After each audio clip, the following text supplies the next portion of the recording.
sa sa ibang bansa, kailangan mo mag-ipon. Kung mayroon ka man pinapadala sa Pilipinas, kailangan kunti lang. Kung ilang taon ka man sa anumang trabaho mo doon, ilang taon ka man sa ibang lugar, mag-ipon ka para pag uwi mo sa inyo o dito sa Pilipinas, magnegosyo ka. Hindi mo ubusin yung sahod mo na ipapadala sa inyo. Kahit kalahati lang na sahod mo.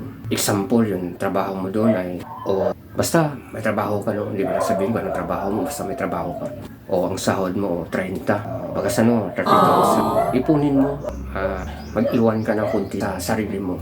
Para pag uwi mo, magnegosyo ka. Kahit anong negosyo, basta negosyo.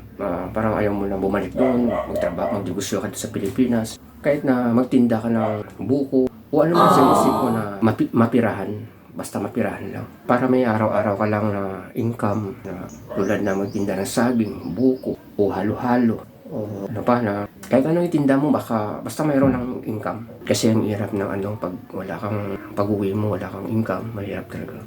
Tapos para makakatulong ka rin sa iba. Kung yung negosyo mo, naglawak, para makashare ka sa iba na parang mayroon din na kunti na kuha ka ng tao, di ba, nakakatulong ka. Kahit anong ilang tao, kung hindi mo kaya, kunti-kunti lang. Gusto ko lang na isi-share.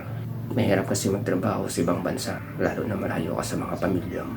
Ganun lang kasimple.